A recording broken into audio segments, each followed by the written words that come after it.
now. Okay. Welcome everyone to the Sandpoint Arts Commission meeting. This is November 18th, and this is a special meeting to take the place of our regular November meeting. I'm Ellie Susness, the chair. In chambers, I have Hannah Combs, and remotely, I have Holly Walker, Carol Kowalczyk, and Barry Burgess. So the first item on the agenda is the meeting minutes approval. Melissa, do we have to do these separate? It's probably a good idea, unless no one has any changes to either. You can start that way. Okay. Doable. Do I have a motion to approve the minutes from the July 9th, 2020 meeting and the July 22nd, 2020 meeting? I move to approve the minutes from both the July 9th and July 22nd meetings. All right, Hannah has made a motion. Do I have a second? Second. Carol has seconded. All in favor? Aye. Aye. Aye. Any opposed? None opposed, so that motion passes. Thank you. Next up on the agenda is the consultant report. So I'd like to introduce the Lakota group, Nick and his associates, and Sarai Phillips are here to give a presentation for the Sandpoint Arts and Culture Historic Preservation Plan. Welcome, you guys. Thank you very much. Thank you. It's good to be with you virtually. My name is Nick Calogerisis. I'm with the Lakota group. I have my two colleagues from Lakota, Douglas Kari and Suraj Espahani. And then our partner on this project, Sarai Phillips. So we're going to give you a brief presentation of some of the key findings and recommendations in the report. I do want to tell you that, unfortunately, I'm going to have to leave at about 1:30, and my colleagues will pick up the presentation. I have to leave for a personal matter, but we at least want to give you kind of an overview of the draft plan document that you have in front of you. So moving on our presentation, the things that we want to cover today with all of you is we want to, again, give you an update about where the planning process is, talk about the draft master plan report itself and what's inside it, and then give you an overview of the planning themes and major goals of the plan. And each goal has a set of planning initiatives that we'll give some highlights today. We are not going to go over all the initiatives in the plan, but just to give you some highlights of them. And then we'll talk about the implementation matrix a little bit. So where we're at in the planning process, as you know, we've started back in June, and we started with the first phase of this process, which was an assessment of your historic preservation and arts and culture issues. We were here in July to do an initial round of community engagement. We had the opportunity to talk to about 50 to 60 people or so in stakeholder listening sessions. And so from that, we were able to determine some key planning issues going forward. We did submit a summary of that phase one in the State of the City report, which was issued in September. Now we're in the second phase, which is actually producing the plan. And you have the draft plan in front of you. It is our goal to try to complete the final plan by the end of this month. We also have a new survey that's up on Engage Sandpoint right now, and that survey is meant to gain some community insight on some key planning goals that we've listed in this planning document. So going forward, so the draft master plan report is divided into these several sections. There's the introduction, which gives sort of an overview of the key historic preservation and arts and culture assets in the community. We also outline the planning themes and goals in the introduction. And then the next two parts are really just a summary of the history of Sandpoint, the existing landmarks and districts. There's also a history timeline. And then most importantly, at least for the Arts Commission, we do have an overview of the arts scene in Sandpoint. And so we provide an overview of the main arts assets. And then we also provide a consumer demand projection for the arts going forward in Sandpoint. We also have a section there on community engagement, at least the key findings of what we heard from the community during that first phase of the process. And then the last two bullet points are the major additions in this plan document, the listing of plan initiatives by theme and goal. And then we also have an implementation matrix in there. So just to talk about the major themes and goals, there are 5 themes in this plan document, and there are 10 goals. So under theme number 1, building bridges and broadening participation. One of the things that we heard from the community back in July is the need to make the arts more accessible to a wide variety of people and audiences, both locally and regionally. So that is a key goal in this plan, is to be able to broaden participation from a variety of different groups. And then the other goal is to support continued collaboration in the arts and culture in the community. We know that there are a number of collaborations that are going on that have been long time collaborations, but building on those efforts and achieving some additional partnerships along the way will help build a much more broader and vibrant arts and culture scene. So if we go to the next slide, we are, like I said, we're only highlighting some of the key initiatives. And under theme 1, we have some 4 initiatives that we're listing here. The first initiative is we do recommend merging the Arts Commission and the Historic Preservation Commission together in order to achieve some broader cultural arts and historic preservation goals. We say this because, well, we recommend this because we believe you'll be able to leverage your resources more effectively that way. You'll be able to achieve a much more integrated arts and historic preservation agenda and be able to work together on integrating arts and historic preservation together as both a placemaking and a arts and culture and economic development agenda as well. So a merged Arts Commission, Historic Preservation Commission is fairly common in other communities. And we feel that this is an opportunity for community to look at leveraging both, leveraging the work of both commissions. The second initiative is being able to advance and continue to build on partnerships for local arts and heritage.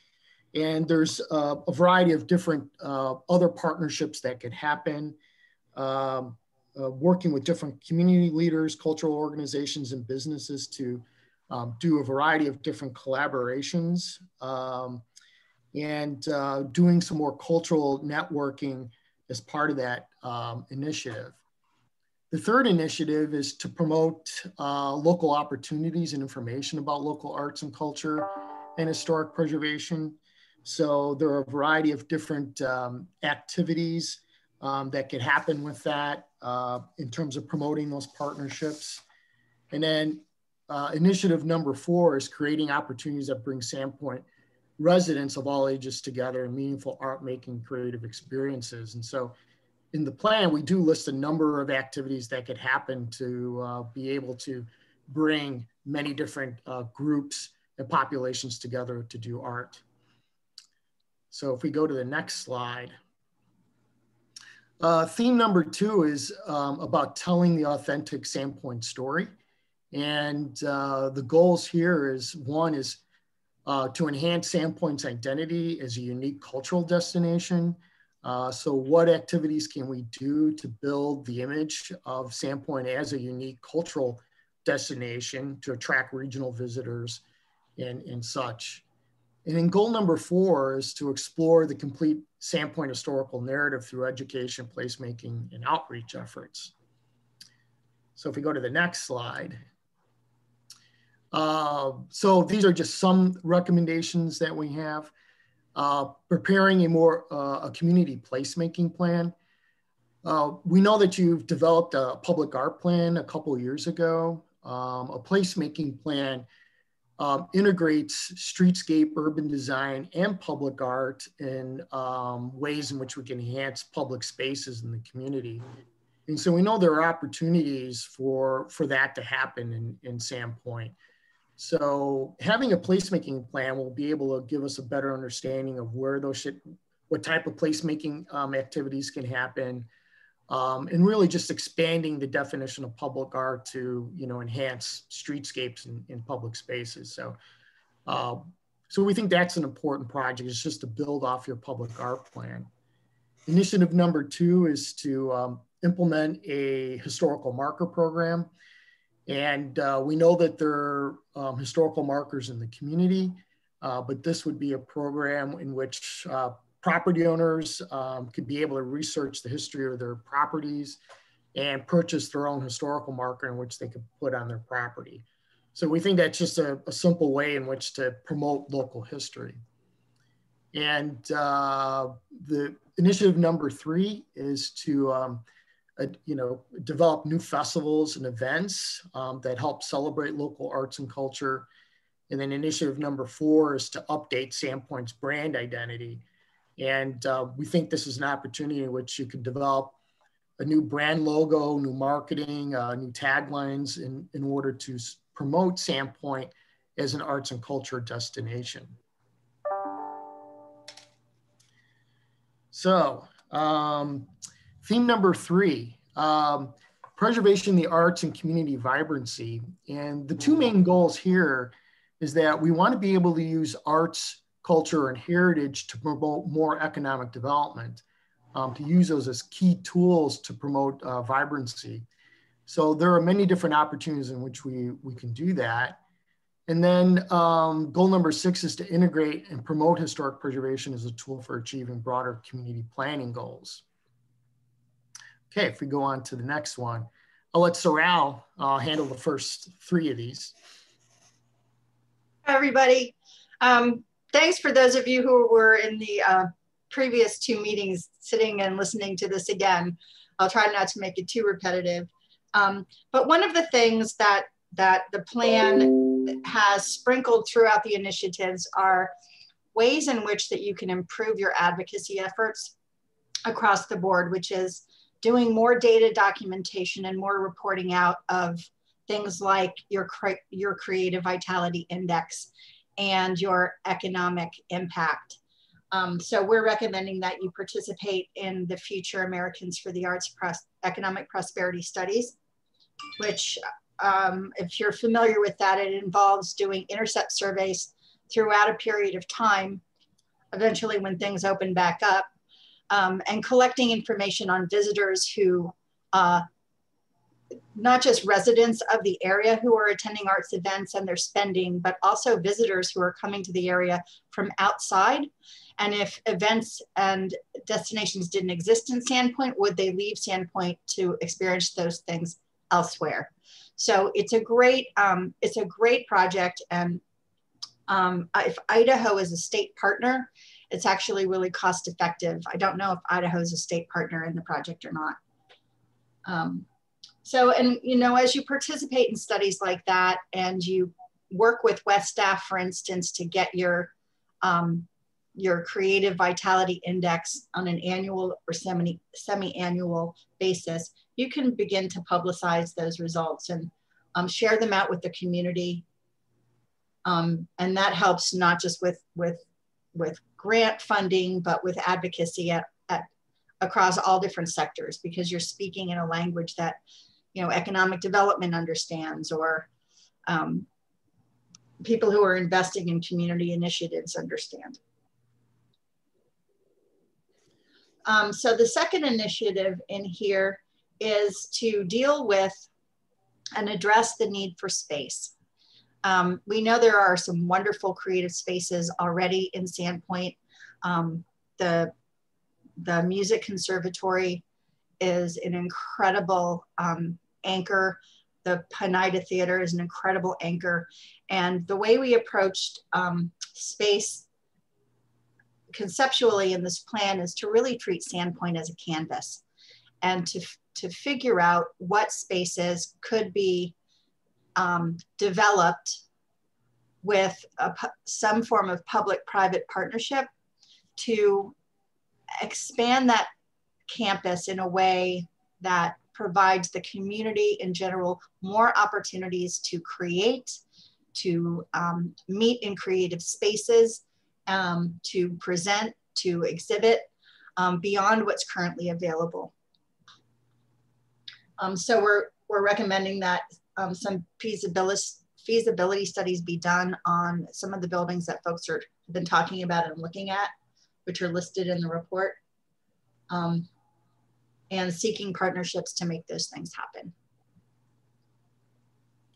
The third initiative here is support the development of Sandpoint's for-profit creative sector.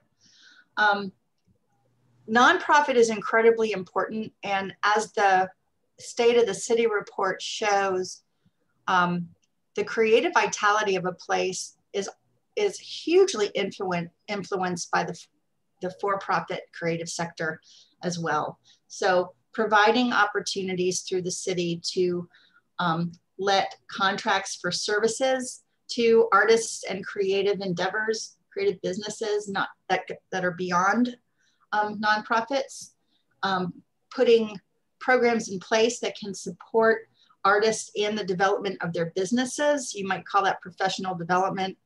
And looking at incentives for creative businesses to locate and to do their work in business in Sandpoint. Okay, the next 3, 4, 5, and 6 are preservation related, and I won't go into too many details on it, but they're all meant to link preservation with economic development. Initiative number 4, we recommend establishing a Main Street revitalization program, which is a preservation-based economic development program for downtowns. There are about 2,000 communities across the country that have Main Street programs. And we think that this is an appropriate program for your downtown, mainly to help achieve additional, building rehabilitations, to arts-related business recruitment, and arts-related marketing and promotion activities. And those are typical activities of a Main Street revitalization program. And it can be set up at the city or perhaps your county economic development program, or it can be an independent program. So we do recommend that as a program to start. Initiative number 5, the need to establish a facade improvement program to help improve and enhance the look of storefronts and buildings. And then number 6, pursuing some key adaptive use opportunities in the community in support of downtown investment or investment in other places of the community. And this is an opportunity where some of those adaptive use projects can incorporate the creation of, in support of creative arts businesses and activities. So and historic preservation at the same time. Yep, in time. So, so theme number 4 is about the stewardship and preservation of buildings in the community. And again, this theme really relates to historic preservation very closely. And so we're not going to go into too great a detail, but the goal number 7 is about documenting and designating additional properties in Sandpoint as historic places. And then goal number 8 is creating and adopting new tools that promote careful stewardship and protection of Sandpoint's resources. So I think probably try to get through this slide before I hop off, and then my colleagues can elaborate afterwards. But we're just highlighting a few initiatives here. And again, these are all historic preservation related. There's opportunities to pursue individual property listings in the National Register. We do believe there's a need to update the Sandpoint Historic Preservation Ordinance to permit local landmarks and districts to happen in the community. We also recommend preparing a design manual, or set of design guidelines that can help provide some educational materials to property owners looking to rehab their buildings. We do recommend a neighborhood conservation district program, which is sort of like historic districts, but it's really focused on managing areas they may not be eligible as historic districts, or if you want to manage the design of new infill development in downtown or neighborhoods. We do recommend one additional survey project for a neighborhood southwest of downtown. And then last but not least, exploring the potential for a National Register multiple property nomination for craftsman homes in the community. Okay, I'll turn this over to Sorrel, the last theme. Okay. So And Doug, you're here too. Are you, so Nick, yes. You're checking out? Yes. Okay, thanks. Thanks.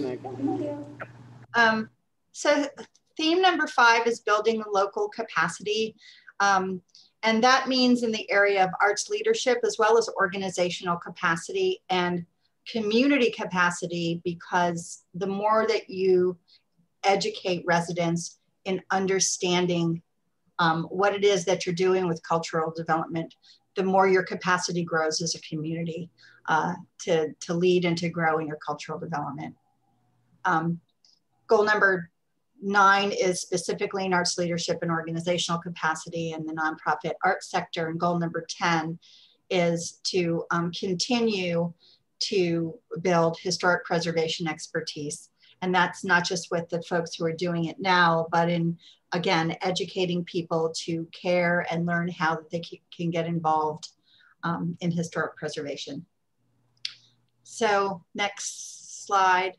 So the first initiative under the theme number 5 is about the city investing in an actual position to be an administrator for this plan. This position would serve to provide a liaison to the nonprofit sector, to the downtown community, to the commission, to continue to seek funding opportunities and to implement all different aspects of this plan. Somebody needs to coordinate it to get things done.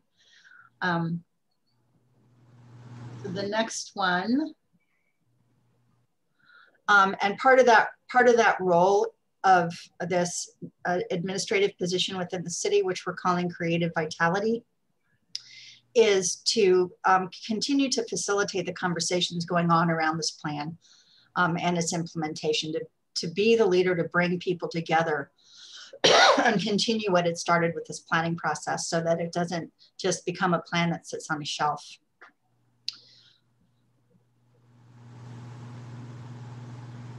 Sorry, I keep looking to my side because I'm looking at the actual plan document under the initiative, so I can give you a little bit more detail on this particular section.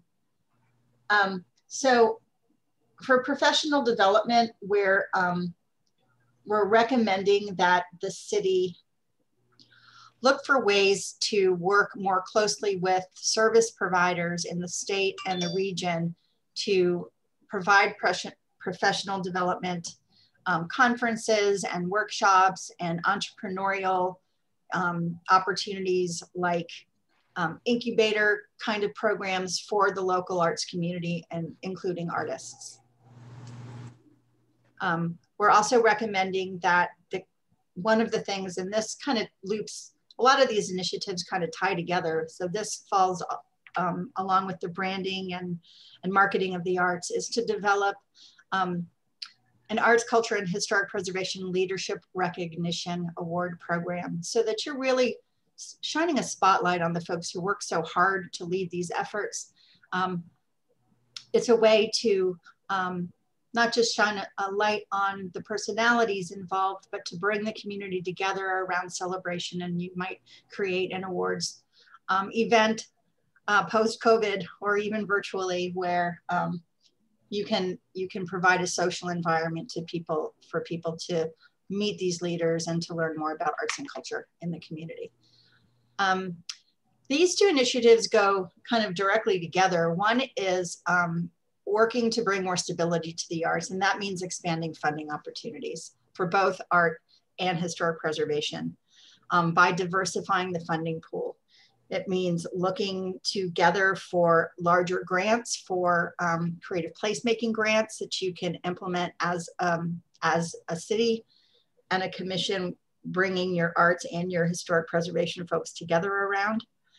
And then it means creating a mechanism to distribute funding, perhaps through a matching grant program or some mechanism that isn't duplicating the funding efforts that are in place, but that are stimulating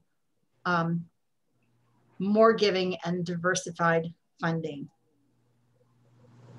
We did have some conversation with local foundations, and there is interest in investing in the success of this plan. So this collaborative notion is very attractive to people. And the notion of using grants to leverage more grants is also really attractive.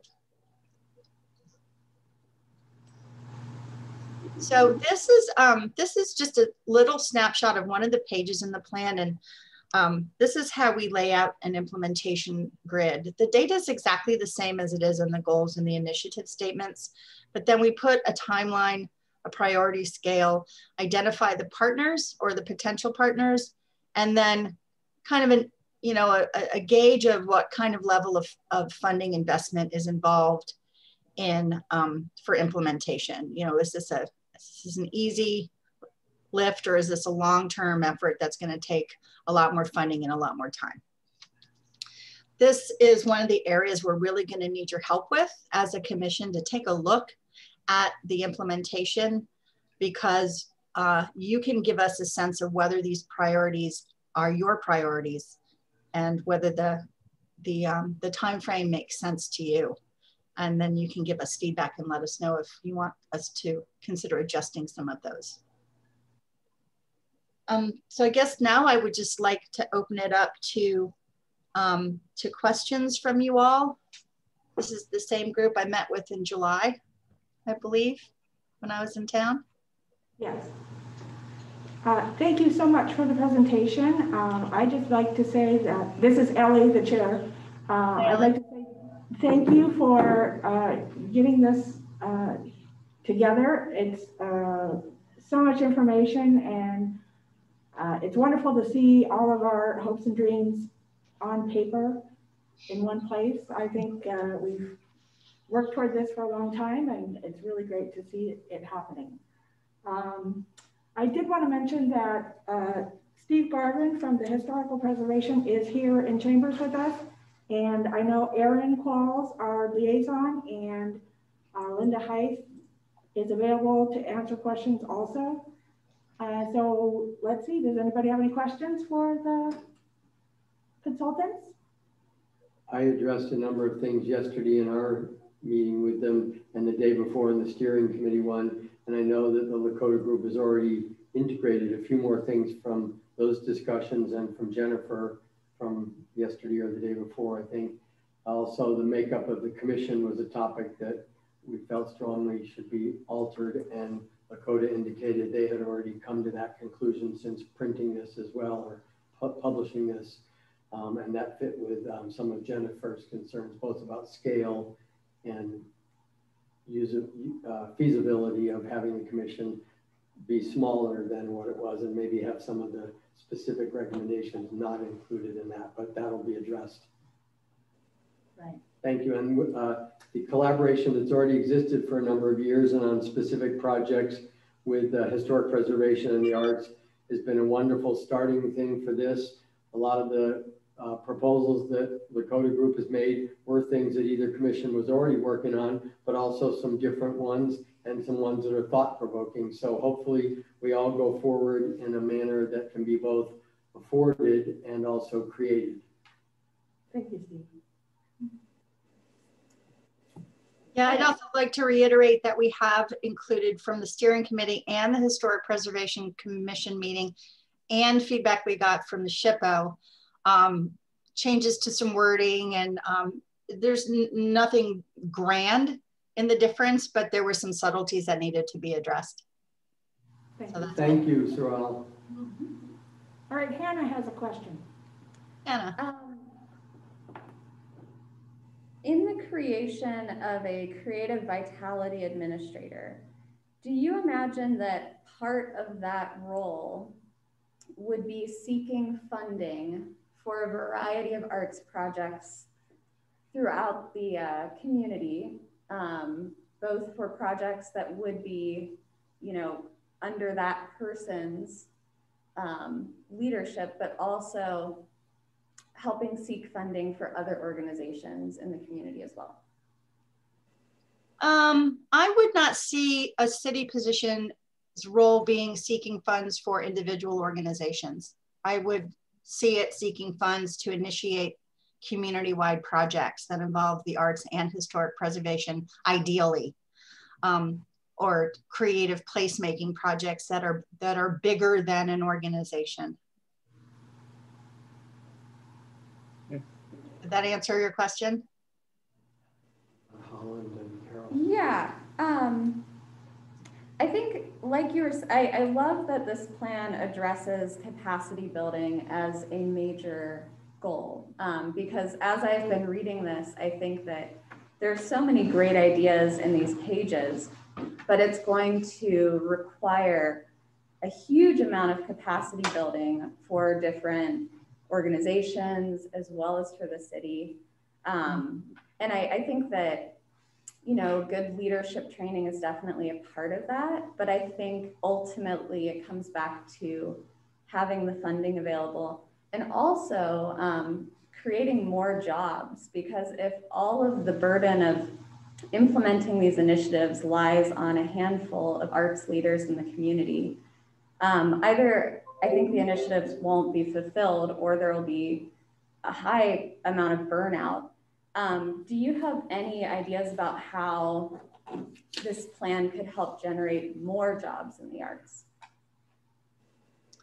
Well, I think if there's a point person at the city who's doing, you know, a couple of things that I don't think are being done right now in an overview kind of way. And one is bringing funding opportunities that exist to the forefront. So, you know, I'm not saying that this is necessarily the case in Sandpoint, but it's pretty much the case in a lot of places where organizations basically go to the same pool, the same pocketbooks, the same, you know, funders over and over for the same kinds of support.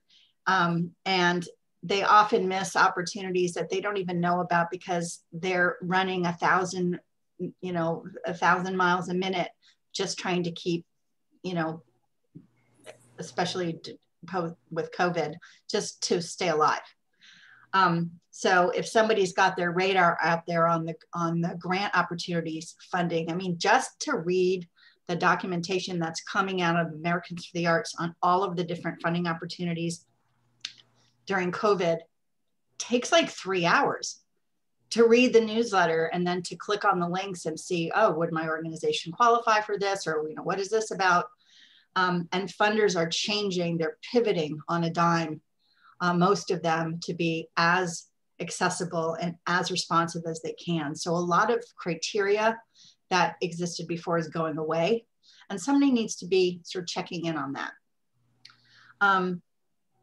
The other thing about creating jobs is if you're working with economic development and potentially new projects that would entice artists to live and work in Sandpoint, you're creating jobs. The other initiative, and I can't really speak eloquently about it because I just kind of scratched the surface of it, was getting involved, having the city of Sandpoint be involved in the national agenda item of creating arts jobs and putting artists back to work. So who's going to do that? I mean, it's nobody's job right now to do that.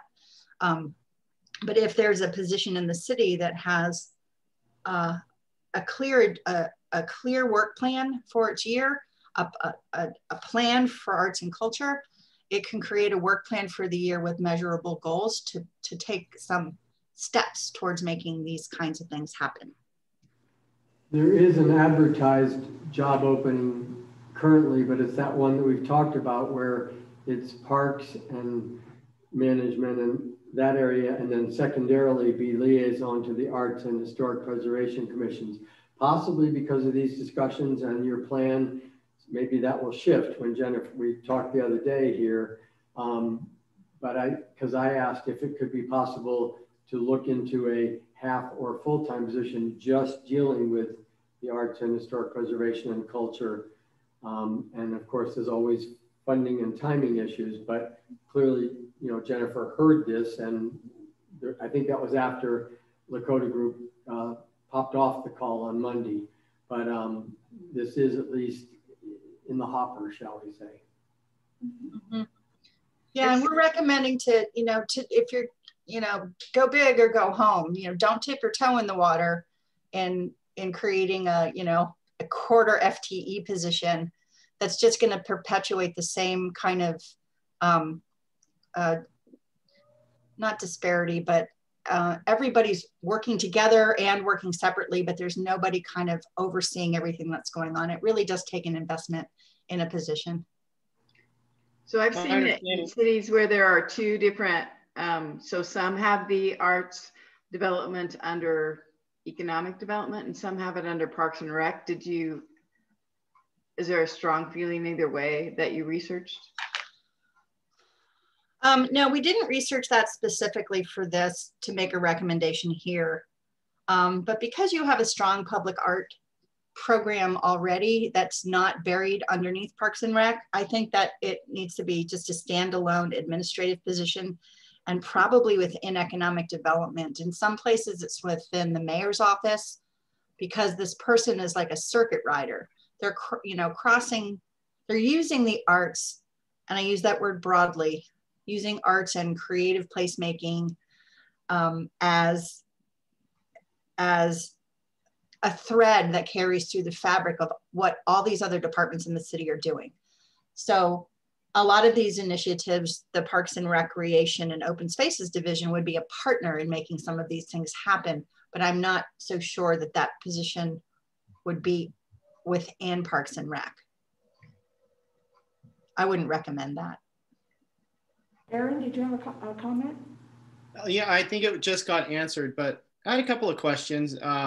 Well, it kind of relates to what I think Hannah was alluding to with regards to potentially the city's involvement in private organizations, and that would include private building owners. And I'm wondering, I'd love to understand it. I think the plan mentioned potentially grant programs for facade improvement, right? And I'd love to better understand how, particularly in Idaho, how something like that, the mechanics of how that could work if the city were to, are we enabled to give grants for things like facade improvements or even murals for that matter on private buildings? And I you know, that's something that's always been, you know, a goal and an enthusiastic aspiration, but we've kind of run into some, you know, some tricky legal roadblocks in Idaho about that. So do you have any way to drill that down a little bit further? Yes and no. I can take a little bit of the murals question, but I'm going to ask Doug to answer the facade improvements because that's in his area more. You're probably going to have to update your murals guidelines to make them a little bit clearer. I've never seen a city where it's not legal for them to make a grant through their public art program to commission a mural on a private building. But that's usually in a city or a county that has a percent for art that's not limited to an urban renewal area. Mm-hmm. that right. You know, includes public and private. So you may down the road, and we speak to it, we put it in this plan as something for you to consider down the road is dealing with a ballot initiative on a percent for art program that's beyond SURA, because that's not sustainable in long term. So if you do go down that road, your murals guidelines will answer those questions, and there are a gazillion examples of them that we could send to you if you want to update them. But yes, you should be able to pay for murals on private buildings. Okay. I had another question, just of the placemaking plan, did you want Doug to address the facade program? Oh, sorry, yes. No problem. So if I understand your question, it was, can you legally provide that kind of a grant program in Idaho? Is that the main gist of your question? Yeah, can public funds go towards the improvement of a private building? Yeah, so I know that other communities in Idaho do have commercial facade grant programs. So I don't know the actual laws about that, but I know that other communities do provide facade grants to commercial properties in their downtowns in Idaho. So my answer would be yes, it's legally, you're legally able to do that. Okay. Well, that'd be great if you know, you could, if you know the community, I'd love to reach out to them. We can send you some examples. That'd be great. Yeah, and it all comes down to your ordinances. Mm-hmm. You know, when you open those up for revision, if you do, that's where it's all dealt with. I have another question. In Initiative 3.2, when you're addressing the community's need for space, a lot of your ideas talk about using underutilized space, you know, like finding adaptive uses for different properties. As a leader in an arts organization who's seeking space, currently, there's no clear way to find out information about a property unless it's currently for sale.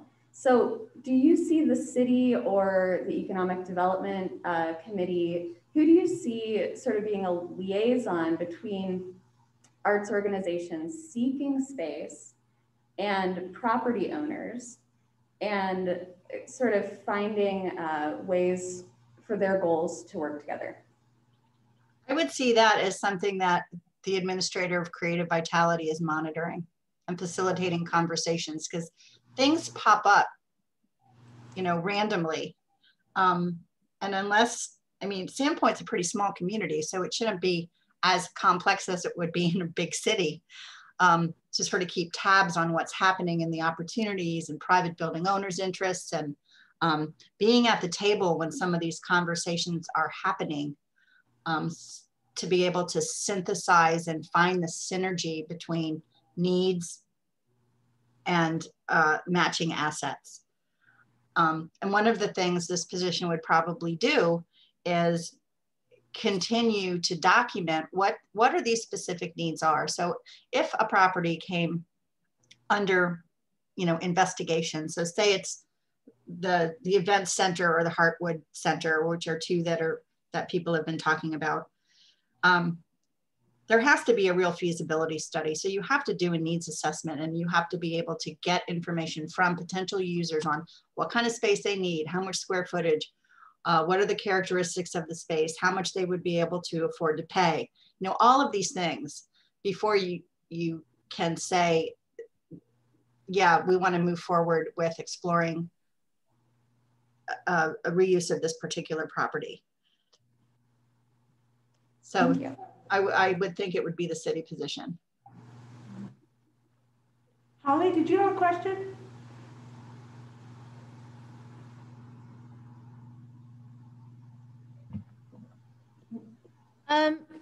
One thought I had during the presentation was maybe this person could help facilitate some type of mentorship program between. It's something that I've wanted to have as a way for my students to connect with actual people, artists and creatives in the field, but it's a real complicated process to start. And I just wonder if something like that could possibly fall under the new plan. I would think so. If it could tie to the city's goals and the partners that would be involved in, just, you know, in implementing a mentoring program for students, absolutely. You know, if that's a priority, and if you're talking about future civic engagement in arts and culture, there's no better way than to get young people involved with, you know, as mentees. And there's usually been there's a lot of red tape involved in that. The people have to be fingerprinted, and there needs to be like a formal way in which like students would apply, or the artists or creatives would, I guess, volunteer their time this way. And I think it could be a good. Yeah, and I would say if I had that job, the first thing I would do is find out who in the community is running a successful mentor program, or maybe not just in Sandpoint, but somewhere close by, and pick their brains. How are you doing this? What are the requirements? what's the vetting process? And then assess whether that's something that's feasible within the budget to take on, or at least put it in, you know, a work plan to work towards, and maybe see if you can get it funded. Mm-hmm. If that's a passion of a particular funder in the region, is youth development and future creativity, figure out a way to get the program funded. Thank you. Barry, what about you? Do you have a question? Yes, I do. I was wondering if this administration position would be advertised outside of the community and inside the community, so that we can get some outside help as well. I don't know how that works. The current one is on the city website. The current administrator for that? The current opening with it incorporates parks and liaison to these is on the city website. I don't know the mechanics beyond that. So there are, I would advertise the position beyond the city, so that you expand the opportunity and you also see the qualifications of people who feel they're qualified to take on a position like this. Mm-hmm. You could place, there are two great resources for this. One is the Arts Journal.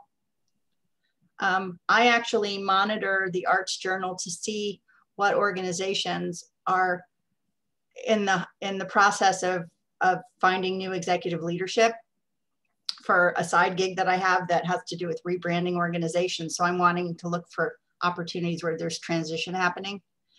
And there's a classifieds ad that's specific for arts job openings, and they have a very, very big readership, thousands.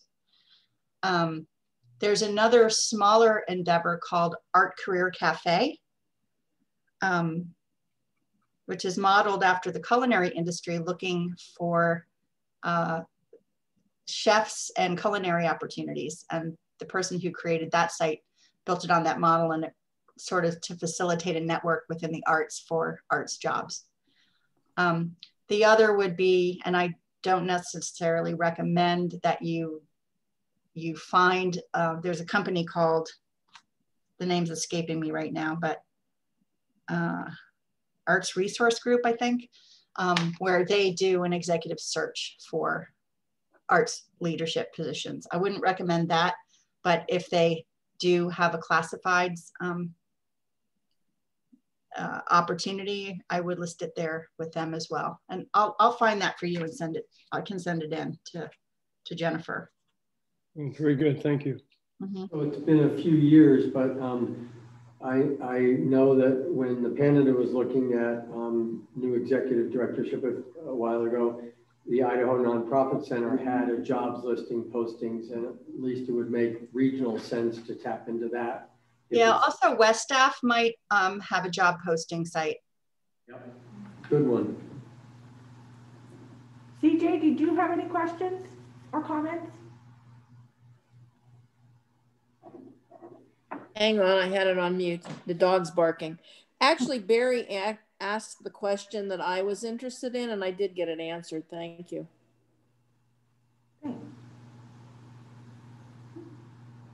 I had a couple of follow-up questions, if I may, insist this. Sure. So I saw in the plan that there were design guidelines recommended, and I'm wondering if, I think previously you discussed the idea, and this is more of a historic preservation question, but yeah, are you recommending that we use those just for voluntary actions by property owners, or are you still recommending that we maybe consider adopting a requirement for design review in a certain designated area, such as the downtown or historic district? Yeah, so the plan actually addresses both of those separately as initiatives, but they go together, obviously. One of the things that we're recommending is looking at updating the preservation ordinance to allow for the designation of local landmarks and districts. And, we heard when we were there about there was some interest or desire to have a little more control over what happens downtown in terms of demolition and new construction or changes to properties. So the main way to do that is to create the opportunity to be able to designate local districts. Now, it's going to be up to the community on what level that is, whether it's advisory review for design changes or mandatory review for certain things, or, et cetera. But in coordination with that would be to create a design guidelines manual that would provide direction to the commission when reviewing any changes, whether it's advisory or mandatory, depending on your ordinance. And it can also serve as just an educational tool for property owners who anywhere, whether they're residential or commercial, if they would like to see what is recommended for exterior changes to keep the character of their properties in keeping with the character of their properties. So, I mean, there's a number of uses that a design guidelines manual can be used for. Did I answer your question? Yes, thank you. Yeah. Great. Ellie, I had one more if no one else wants to chime in. Okay, go ahead. I just wanted to understand the placemaking plan a little better. Is that sort of, did you envision that as sort of tied also to the wayfinding plan as one kind of broad-based document potentially? And how would it be, I guess, would it expand upon our downtown streets plan and design guide? And is it envisioned as sort of localized to like the downtown or more broadly for the whole city? And then kind of tied into that, I guess, is branding. Same kind of question. Are you recommending a new citywide logo, which we somewhat recently did, or is this kind of more specific to the historic, areas of town or in the downtown? So I would say for the branding initiative, this can mean a whole host of things. It could mean a new brand for the city as a whole, and new taglines, and most importantly, it's about like visual identity is what we're really trying to achieve, and more consistent messaging with all the initiatives that we're putting together, coming from the city.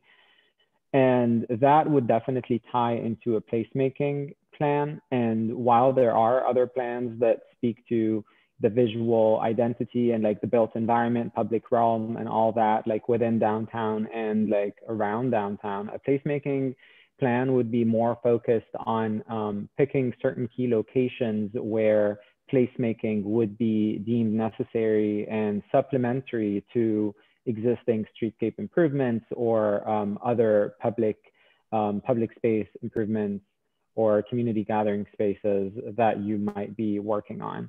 So it's really just supplementing it. And the placemaking initiative definitely goes hand in hand with the branding initiative, because you need to establish a certain sense of visual identity that would be visualized through your placemaking project. Great, thank you. I'll go back on mute now. Great questions, thank you. One more, if we have time. Go ahead. In your section about funding sources, you mention a local venture fund, and it seems to me that this is the only fund that really would have like private money from local people and businesses going into it. Can you talk a little bit more about that idea?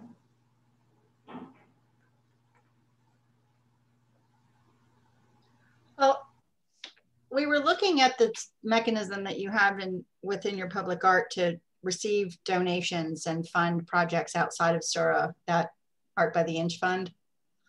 That may or may not be the answer, but because it exists, if it's overseen by a merged commission, it could be a placeholder mechanism to receive contributions and funding for city-initiated projects. If not, typically what happens is it goes through a community foundation to serve as the fiscal agent for that kind of fund. So I don't know enough about how you're managing that Art by the Inch fund now, but because it was under your your arts commission, I felt like if the commissions are being merged and that fund were to be sort of redesignated, that might be the way to handle it. Thank you. Okay. I thought that was a great idea to rebrand that particular entity, the Art by the Inch, because it's hard to, with the name it has now, it's hard to really get the community excited about it, I think, because there's no real way to know what it is. So I think we need to make that program a little more robust, rename it, and I think that we'll get a lot more response. Right. I mean, it's hard enough for people to even understand what public art is. Yeah, exactly. Yeah. Did anyone have any other questions, comments? Well, okay, so I know that the survey went live last night. So I know that we all need to not only take the survey, but also share it to our contacts and on our social media. I'd love to get the response for the survey up from the first one. That would Considerably. Considerably, that would be awesome. So let's do that. Sarah, what else do you need us to do as a commission to give feedback for the next stage? Sorry, I got distracted because I was looking. Suraj just put a link to the survey in the chat box. I wanted to see if we had any responses, but it's pretty slow right now. Yeah, I was just gonna say that yes, this is the link. Make sure you share it, like we just mentioned, and also if the draft plan, you've received it, but it's also on the project website. So also share that with folks. And if you feel like sharing some additional thoughts or ideas, feel free to, add your comments on the PDF report and share it with Jennifer, Linda, or anyone from the city's team, and they'll make sure that gets trickled down to us. I guess that's it in terms of trying to receive more thoughts or, ideas. And in terms of next steps, I guess we're just gonna wait for a few days before we close the survey and just cross our fingers we get as many responses as we can. And then we're gonna be summarizing those results and also taking them into consideration as we put together a second draft for the Arts, Culture, and Historic Preservation Plan, which would be sort of due between us and the city sometime next week. Yeah, I mean, really the best thing that you can do right now is to promote the survey. All right, sounds good. To anyone and everyone. The next steering committee will review our updated draft, and that is scheduled for, I want to say December 10th.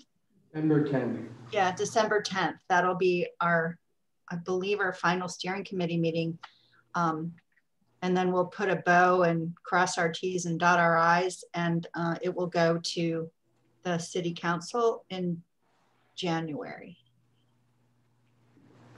So commissioners, I would say if you have additional comments or questions, you can contact me, or you know, we can meet, or you can just send them via email.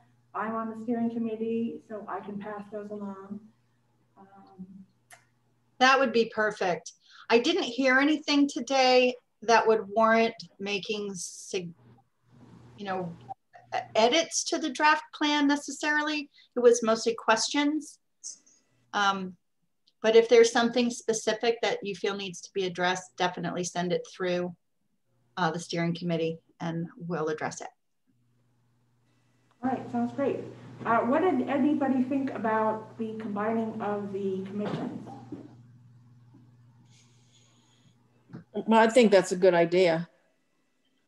I think it's great to share a common mission. I have a concern about how long the meeting is when you're fitting in both entities trying to, you know, get everything accomplished. But I think it's a great unity for the community. Yeah, I had that concern when I first heard about the concept, but as I'm learning more, I'm thinking I feel like we could be a powerhouse commission if we combine and we can organize, make it work really well. You'll have so much more synergy working together in that way.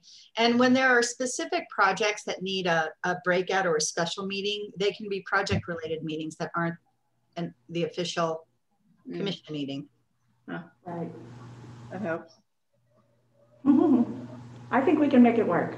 Yeah, it sounds fantastic, actually. I love it. And we've got such a great group of people in both commissions that I have no doubt we could be fantastic. All right, well, is there anything else anyone had to comment on? All right, well, thank you so much to the consultants. Thank you so much for your time. It's wonderful. We can't wait to hear the next stage. Thanks all the commissioners, and thanks Steve. Thank you. Thank you. Thank you. Thank you all. Wonderful. Meeting adjourned. Thank you. Bye-bye. Bye. Bye-bye.